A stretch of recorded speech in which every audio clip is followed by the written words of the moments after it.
PSC-യുമായി ബന്ധപ്പെട്ട ലിസ്റ്റ് നമുക്ക് റാങ്ക് ലിസ്റ്റുകളുടെ കാലാവധി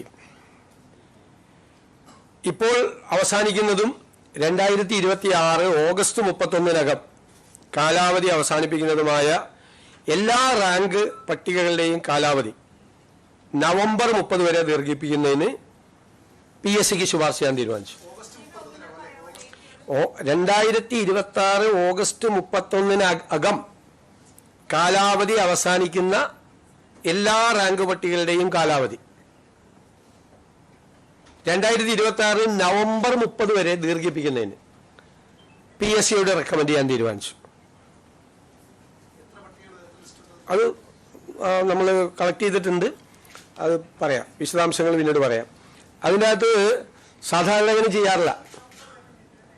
പക്ഷേ ഈ ഇലക്ഷനും മറ്റു കാര്യങ്ങളൊക്കെ ആയിട്ട് ബന്ധപ്പെട്ട് ആ സമയത്ത് ഒരു അപ്പോയിൻമെൻറ്റും നടന്നില്ല, ഇലക്ഷൻ നോട്ടിഫിക്കേഷൻ്റെ സമയത്ത് നടന്നിട്ടില്ല. അപ്പോൾ പല പട്ടികകൾക്കും അത് പ്രയാസമായി, വലിയ ബുദ്ധിമുട്ടായി. കുട്ടികളൊക്കെ ഭയങ്കര സങ്കടവും പ്രയാസമൊക്കെ ഉണ്ട്.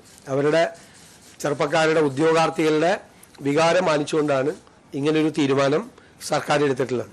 വളരെ പ്രധാനപ്പെട്ട സുപ്രധാനമായ ഒരു തീരുമാനമാണ്.